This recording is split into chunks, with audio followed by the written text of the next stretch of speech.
Courage to conquer, you know how it is. It's 24 hours a day, that's how I live. Gotta get the courage to conquer. Face your fears, face your fears. My empire, that's the goal. Building that wealth, I'ma get that dough. Hustle hard every day, I'm a ball in my pain. I don't care what you got to say, but you ain't got the courage to conquer. Courage to conquer. Courage to conquer. Courage to conquer. Everybody, what's going on? Earl Himes here with my lovely, beautiful wife, Laura Himes, and this is the Courage to Conquer podcast. Welcome to the show. What's up, babe? How you been doing today? Busy.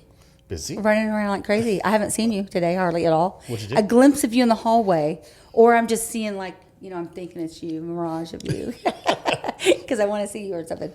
Ran around. Had to take Gina to the dentist today, so that was quite the event. Yeah, Gotcha. it's her annual yearly thing. So, Gotcha. other than that, working on some new clients, bringing on some new Good, clients. good. Yep. Picked up some new swag today. Got some stuff like know. that. I see New that. shirts. Sporting that pretty Little shirt. I things. like the flag. Flag looks great. So, thank you. It's right there. It's you know. Right there. It's right That was there. a nice touch. Yeah. I let him run good. with it. I'm like, you can do whatever you want. And then he came back and said, look what I did. Definitely show we're a patriotic company. Yeah. Patriotic company too, for sure. Yeah. So, but So, anyway, no. Today we're going to talk about what it takes to just run a business, the ups and downs, how to start from nothing, basically, and go talk about that right there and share our experience with all that. So the ones who are not sure, uncertain, just how to just take that step, just have the faith and go. That's it right there. Just have the faith and Yeah. go. Because we literally started with nothing about 4.5 years ago when we came back. So we started with like less than $10,000 in our bank account, which I think is like no money for a business. And we moved back here. I think we stayed with my sister for just a few weeks Yeah. while I was looking for a house. And it's kind of funny when people know our story, because everybody thinks, oh, you've had an office forever. And that was like, Earl had to really work hard on me for that. Because for years, our office was in our house. And so we came back here. We had less than $10,000 in the bank. I need to look that up someday, see exactly what that was. It wasn't even near that much. It wasn't even, I don't remember. I just remember it was very low. And we came back and we had left here. We had some good clients when we left. So we went in and we went to start our business back up, and we reached out to some of our clients. I think we picked up 2 or 3 of the clients that we had before. We left in good standing, did great work for them. So we kind of started with those clients, and then we rented a house, and the office was out of the house for a year at least, and probably would still be there if Earl had not been very persistent with me about we need an office space, because I did not want to take the plunge into having all the overhead. And he's like, look, we can't grow our business if we don't, I think actually what happened, Earl, is so many people were coming to our house that I think our neighbors thought we was doing some illegal drug activity or something, because we started looking a little shady in the neighborhood. I'm going to be honest, because guys would come up and get tools, and I'd open my garage and I'm giving them things, and then our neighbors started looking at us kind of weird. And, and we're like, Sure. okay, Oh, maybe yeah. and you're like, okay, we really need an office. And not only was we working out of our house, and our house was full of material, but we went and rented a U-Haul or a storage unit. Started there. Yeah. And you used to get so mad when the guys would come like, oh my God, I got to get to the storage unit before it closes, before I can't get in to unload tools and stuff like that. And I thought it was great. It was $80 a month. I'm like, hey, look at all the money we're saving. And he's like, look, and I think it literally took you pretty much telling me, if you're not going to do this, I'm going to go rent something, and you're going to just deal with what I get. I feel like that was the conversation I remember, because I don't remember how I finally got talked into it. Do you remember? Just everything we were doing from the house, there wasn't enough room for anything. Yeah. Because we had so much material, so much My paperwork. office was the kitchen table. So much paperwork, so many things going on, and we had to hire some other staff. Yeah. Because That was the can't- next big I know thing, you yeah. think you can do everything, and I ain't saying you can't. But can. I just feel that you need help with some things. I know Delegating. I do. I know I He's do. like, you need to delegate. Delegate that stuff out. I'm a numbers person. I was doing the math. I was like, this is not going to work for me. I can't pay these kind of. You're like, we're not going to grow if you don't do it. So Correct. we end up renting a building. Yeah.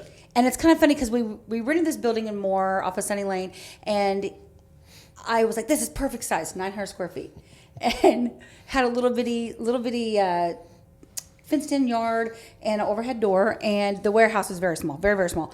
And I'm like, oh, this is big. And Earl's like, we are not going to be in this 6 months. I'm telling you, we should have rented something bigger. I'm like, no, this fits in the budget. I think it was like $800 something a month. So we did it. and with not even 6 months, probably 3 months, we were outgrowing. We were storing stuff outside, and then the unit next door came open, and I'm like, hey, let's get this. And the whole time he's like, we're gonna need something bigger. I'm like, no, we got it. And we rented the unit next door, and they let us build a wall and open it up to kind of where we could walk through to both units. And then we outgrew that, 6 months, not even 6 months probably. So in the first year, we outgrew the first two buildings. So I think we're at 1,800 square feet then. And then I kept waiting for the guy next door to move, and that never happened. And Earl spent another 6 months saying, I need to go find another building. And I'm like, oh my gosh, do you know how much rent is for commercial? And then we finally found the building we're in now, and we just signed another lease, but we are outgrowing it very fast. We're trying to come up with cool ways to kind of Yes. keep Earl from not stressing out and thinking we need another Because this one's now over 5,000 feet. square feet. And Yeah. we're pretty well maxed out already on this. Yeah. And so So we started out.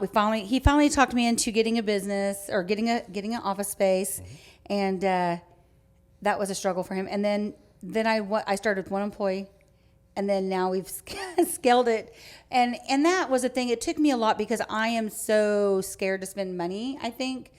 And Earl has had other business. Tell me a little bit. You've had other things that you've started, and Oh, yeah. Well, 18 years old, graduated high school, worked with my father a little bit, partnered with that, and then we split up and had just my own business, framing houses, started there. You had a skateboard store. Skateboard clothing store. We've had a tire shop, nutrition store. See people making money in something. I want to try it out, and go from there. Some things worked out pretty good. Close them down. Some things didn't work out. I had a couple of partners that didn't work out to the best. So we just. I think that was my thing. Went different directions I with was like, that. well, wait, you had to close these other businesses. What if something happened? So it did. And then when we say conquer your fears, my husband's always telling me, you need to not think about that. You need to think about the positive part and to build it. And Yeah, 'cause we travel across the country too. Yeah. And just to go give it a shot. Yeah. And something We've sounds been to good. We Vegas, check it out. We go out there. Colorado. We try it. Las Vegas, Northern Colorado, North Carolina, Carolina? Camp Lejeune, Yeah. North Carolina, metal roofing. yeah. So we Expanded came to St. back Louis and Tulsa a little now. 4 years ago, and we finally got me talked into a building, and now I have finally said we're going. So how we kind of did it is every time we took on another client, we are always hiring. Earl's thing is we're always hiring. If somebody asks if we're hiring, we're always hiring. I think we have 42 full-time guys now, and office Somewhere staff. in We there. still have 2 more people that we've hired for the office that's fixing to start in the somewhere in there. office. Well, think about the hiring, always hiring, because when you find that person that wants to work in this day and age, Yeah. find someone who wants to work, you snatch them Reliable. up, and they maybe one is hiring on at one position, but you find out they're better at something else. So therefore, don't get rid of them. Keep them busy doing something, and then move them into something else that's better for them and better for your company as well. We started like somebody at scheduling, and they didn't like talking on the phone, so it was like, hey, let's do invoices and let's do accounts receivable. So, and they loved it. They excelled there. I feel like everybody has a strong point. I feel like everybody that we've hired, I look at them and go, okay, where's their strengths, what do they have? And we've always been able to keep them and kind of move them into a different position. Because training new people is so costly for business and stuff. But guys, we did it. God's honest with nothing, and we came very. When you're starting with nothing, you get very creative. I mean, we literally, the guys, we would do trash removals at some of the houses, and I would go walk the house first, and I would tell them all the things I want to brought back to our shop, and I would sell them on Marketplace. And I think we were doing like $2,000 a month and just stuff that I was selling on Marketplace. And then we put that money back in the business. And I was just trying to find free ways to advertise. We had signs made. I remember we did a big hiring event, and we put signs at the corners. Some old school stuff, like every client we've had up until last year. Last year we ran first time we've ever done radio. We advertised on the radio on the Sports Animal last year. We got 3 of our biggest investors from the Sports Animal. Yeah. So radio advertisement worked really well, but when we started, we didn't have that kind of money to do radio advertisement. So I cold called clients. I mean, I called management companies. I shared my experience as a manager, what we're doing, how we could, make their job easier. And that is the thing for us, is finding out our niches, how do we make their job easier? What is it they're looking for? We need to solve a problem for them. And every company has a problem. Either they're understaffed or they don't have enough people in one particular field. And what helped us is we do everything. So we're the only company in Oklahoma I know that does everything from the roof to the ground for management companies. Right. Well, every business should be basically, you're in a problem-solving business. Yeah. That's what everything's about. Every business, that's what it's about. Is how can we solve your problem to make it easier for you? And so, no matter what it is, that's what it should be about. It's like us. We're not really a construction company. No, we're in the people business. We're in the problem-solving business. So it doesn't matter if we're doing this. If you're selling shoes at a bank, whatever, you're helping solve problems to make things easier for other people, so they can do what they need to do, what they want to do with their life and their job. I think for us, not just that, is we truly care about the client. We want to make money, yeah, but we really want to make their job easier and make it, and we ask for feedback. We go to our clients and say, hey, we have no problem with constructive criticism. I mean, have to. We go to our okay clients, like we went and met one of our clients the other day and went to the boardroom and sat down and said, hey, what do we need to do to make things better? Where do you guys feel we need to be? As far as pricing, how do you feel everything's flowing? I took both the office managers down there, and it worked out really well. We've gotten a lot of work from them. But we really wanted to make sure that we're all on the same page with our client. Every client we have has different needs. Some wants invoicing one way, some wants their bids another way. Some don't care what kind of material other ones have particular, things that they want to use. And so with each client, we've been able to set up and kind of customize how they want their stuff done. And then we train our staff how this client wants their stuff done. There's a lot of companies out there, I know from being a property manager, that I spoke to, that they only, this is how they do it and this is the only way to do it. And that's for them, but they're trying to get business. And for us, we ask them, what are you looking for? What is it that you guys need? What are you needing? And then we become that company that fits their needs. Right. And I think that's it. But guys, when I say we had nothing, we had nothing. We got very creative. I put ads out on Craigslist, Marketplace. We put little things on Marketplace, a little bit on social media. And I think, what do you think, honey? I don't want to talk all the whole time, but you have some things you want to say? Oh, well, I mean, it's definitely hard work, a lot of sacrifice. You got to put your time into it. It's always, you got to sacrifice something, either time or money or business, one of the two. If you want to sit at home and do nothing, well, then you're not going to be making money doing that. Yeah. So just late nights where we're out there 2 o'clock in the morning still running tile or still painting to finish up a house because we got to get it done for the next one because you're shorthanded. Yeah. So that's just you got to stay at it. I think that thing comes down to, if you got to be consistent. If you're not consistent, it's not going to work for you. If you want a business bad enough, everybody wants the money from the business. They don't really want to do the work. There's a lot of work that goes to it. Seriously, there's a lot of work. They don't realize how many family members, we have family members that have had businesses that now work for somebody else, 9-to-5 job or however you want to look at it. And they made so much money as a business owner, but the stress of having to meet payroll and the stress of having the business, they couldn't do it. They couldn't handle the stress. Yeah. And I think even we follow a lot of people like Andy Priscilla, and there's valleys. There's times that we're doing great, and there's times we're in a valley. And Earl's, one of our core values is pivot. If something doesn't work, he goes, all right, pivot, let's change it. We can't do that. And we figure it out. The key is not to quit. Right. And trust me, there's days that we both have said, what are we doing? Is this really what we want to be doing? That's it. We're done. We're done. I don't know how many times I'm like, that's it. You can have it. I'm out. And I want to walk out the door. And then I turn around. I'm like, okay, I'm not really out. I just got to have a moment. I used to joke and say, and I actually said this the other day, I need a punching bag in my office. I'm like, I need a punching bag, man. Because I get so frustrated. And I'm like, why? This business has given me gray hair. Well, yeah. And the pivot thing is where, like she said, you can't stop. You got to keep going. The goal's still there. Yeah. Because we have with our stuff is, material don't come in. So somebody calls in sick. Well, we don't close the shop up and it's like, well, we're done for the day because that didn't work out. No. Yeah. You pivot, you figure out how to take care of it, and you keep going for the end of the day for the goals you want to have in the long term. your goal's still there. Now, how you get about that definitely will change. So you definitely got to stay at that. Yeah, and where I was going, we've built this now. I think we're going to probably hit close. I know we're at 2.5 million. We'll probably get close to 3 million, but our goal, my personal goal, what we talked about, which I thought was kind of crazy. We had a meeting here about 7 months ago, and Earl's like, okay, I want 4 million. I'm like, what?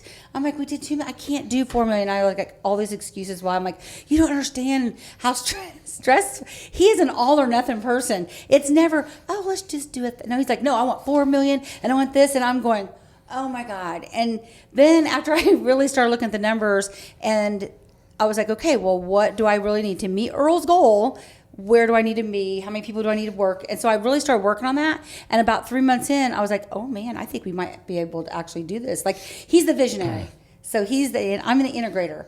Correct. So you're the visionary. You see the vision, and it's That's kind what of I was funny because you'll come into the office and be like, okay, this is what I want to do. And everybody's like, oh my God, here we go again, Yep. So, But that's, we always it's kind of funny how we have the shield, we got the sword, all that, and we always use chess, king, queen, all that. Yeah. Well, the king, he's the one the kingdom, but that queen, she can makes run it around the happen. whole board. She can run the whole thing. So the queen is the one that makes things happen. Therefore, that's why visionary, I see it. I see how things want to be. She's the one that's going to make it happen. Yeah. And then she delegates that out to the rest of them. and he makes it sound so simple. But sometimes I'm like, what? Don't make it- I'm don't like, make it hard. I can't do it that way. Because you still want to hang on to things too, though. Yes, I'm getting better though with that. Still want to hang on to I feel like things. I feel I'll like do I'm it. better I'll at just that. do it. Okay. But that's not your job. I feel like by the time I By the explain time she it- gets it done, though, time I explain it, I say, but that's the point, because you Yeah. should be doing this instead of doing this. But yeah, but our thing is, it's just, so when we scale in the business, we'd add more people on. Mm-hmm. And then we'd go out and get more clients. Once we started run out of work or work started getting slow, I would go pick up another client. And I think I could call about 5 and usually pick up 1. Yeah. And some of these clients have anywhere from 200 houses to 700 houses, rental houses and stuff. And so that's how we did it, guys. And mainly we just kept pushing it. It took a lot for Earl to talk me into the office. And that grew us. And then to hire people, that's grown us. And Staff. so a lot of people will go, well, I don't want the overhead. But honestly, every person that I've added to our team, we end up scaling our business. And every time we add guys, now listen, a lot of you guys, we have this with some other business owners is, finding the right guys. It's very hard. We have a lot of friends that own a lot of different type of businesses. It is really hard to find people that care, that want to show up from work, show up to work and are sober when they show up to work. And I think we hire, and this is why Earl says he's always hiring. We hire 10 and we get 1 good guy One that stays that stays. The workout that says ends up being with us for years. to do what they're going to do, what they said Yeah. they're going to do. Yes. Yeah, that actually follows through. And I think that's everywhere because we have other friends that have cleaning businesses and other friends that we've talked to. They're like, man, I'm having the same problem you guys are having. The thing is Earl's had to. If we're shorthanded, we're out in the field helping our guys. We don't have a choice. We got to move ahead until we get enough people to cover it. And trust me, Earl does not do that long. He gets out there one day to help the guys. And he's like, I'm hiring some people. Give me the stuff. I'm gonna call some That's people. it. It's like, That's it. I ain't Done. got time for this. Yeah. I'm beyond that stage of Phil. Yeah. I'm beyond it. We still get in it. We still do it.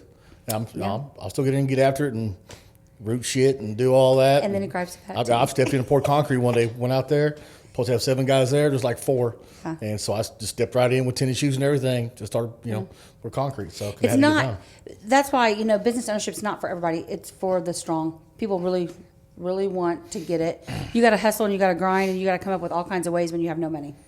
And that's what we did. We did all kinds of, and we'll go into more on that at other podcasts that we're going to do. Some of the different things that we've had to do to get here. But I think we just wanted to share. So what would you say to someone who they feel that, but but there's an excuse like, we don't have the money yet, or I don't have think they're this letting yet. the fear hold them back because that's what I did. I think I was afraid to lose a little bit that we had because we came with such little. I was so scared to give that up. And I'm a control freak, so I feel like I didn't want to let go. Nobody else can do it like I can do it.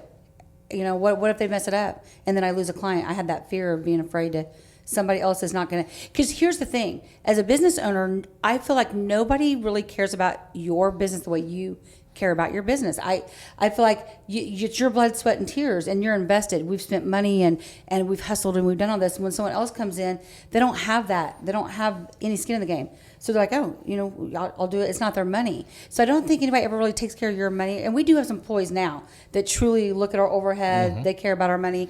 They care about being profitable because they want to be here years from now. But at first it was really hard because I always felt like nobody cares about it the way we care because nobody's seen the vision that we had, painted for ourselves. So we had to share that. That's how we did it. We had to get our team bought in. We shared our vision with them. Remember, we painted a picture. Earl got there and said, this is where I see us. This is where we want to go. You're either with us or not. If you're not, that's okay. But we're taking people that want to be with us. If you can fit their goals and their vision for their life Yeah. to fit into yours so they can achieve what they want in theirs, then they're on board. Yeah. And that's the problem. A lot of companies they don't give any vision of what's going on, what they want for themselves. So therefore, how they expect their employees Yeah. to do the same thing, because they don't know either. They're there just to go to work, go home, and that's it. But if you talk about that, about what your vision is, what we're doing, and you ask each individual what do they want, and they're like, "Cause I ask every single one, what are your goals? What do you want?" Yeah. And we want, and sometimes we're here just for a season or two. That's it. We're not a lifelong, because we're here to help them get to that next level so then they can go out and do the things they want to do. Other ones, they want to be here and expand with us.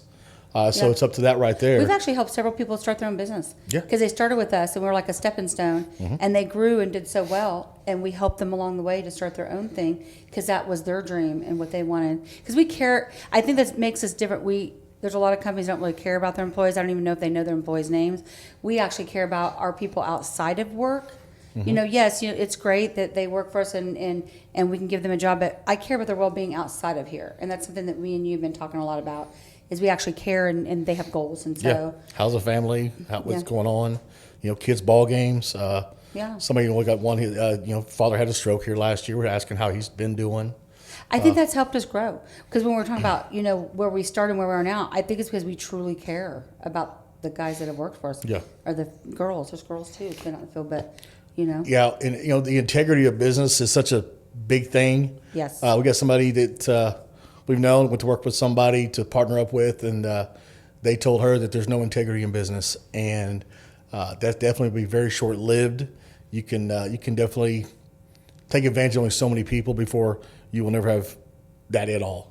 You make quick money, sure, but once you figure that out, that people ain't gonna come back, and that's where like friendships, networking to build that community of people, that that network of people up. Because now, like not only the people we work with, are like I said, companies and investors and stuff, and guys that work with us personally, but also now we got a network of people who are in other things that we push off back and forth.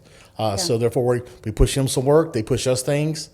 It's funny how that works because you can't do it by yourself. And when I was younger, I was definitely a person that I'm a lone wolf. I don't need nobody. I can do it all by myself. And it took me a few years later to figure out, going, okay, this ain't working. I can only go Killing to here. yourself. I can only go to here. Kind of the same Yeah. thing about, but I can only go to here. So I need friendship. I need other network of people to do these things, to grow and expand, to achieve the things you want to achieve in your life. And with that as well, then you help them do the things they want as well, help achieve their things. And I think just to kind of recap is, we came here and hardly anything. It took a while to get me convinced into getting the building. We did that. We started getting some clients. We tried to pick up a few that we had before. Started hiring a bunch of people. Every time we hired, we went and picked up more clients, and we don't stop hiring, and we don't stop adding clients. People say, isn't this enough? Well, it isn't for us because we have a bigger vision for our company. And not only that, I just want to be able to help more people. We're a second chance company, so we help a lot of people with the past. And I think that is another reason that we've grown. I think God's kind of overseen it because we're truly trying to help people that got on a bad track, maybe when they were younger or what have you, and they're just trying to provide for their lives now, and nobody's really giving them a chance to do that. And I think that is kind of, I'd say, blessings over it. And now we're starting some training videos we're going to start using. Yep. Bradley from Lightspeed, we're using his stuff to make training videos for the office staff and for other things as well to help. It should help everybody out with that right there. Yeah. That's been proven. So we're going to go with that method right there. So I think we end it with, you can't stop, and you need to listen to your spouse. Never stop. I'm that person because the reason we've traveled across this country, because if I see an opportunity, I'm just going to take it. That's why I say he's an all or nothing type person. Like I've said, I will jump off the cliff and I'll build a plane or the parachute on the way down. And that's why I'm more reserved. I'm like, hang on, before you jump, let's talk. Let's talk about it. But I'm still needs alive. to make sense to me. Still alive, still kicking. 'Cause I'm I here eat, to I help sleep, you. do things. Exactly. But therefore, what I'm saying is, if Yeah. you say you're not quite ready, then you'll never be ready. If you put excuses off where I ain't got enough money, I don't have this, I don't have that, then you won't. Figure out ways to get it. You just got to step out and get after it and go, and then everything else will take care of itself. Yeah, absolutely. Well, hey, go out, have the courage to conquer the life that you want to live. Thank you so much. Thank you so much. Courage to conquer, you know how it is. It's 24 hours a day, that's how I live. Gotta get the courage to conquer, face your fears, not empire, that's the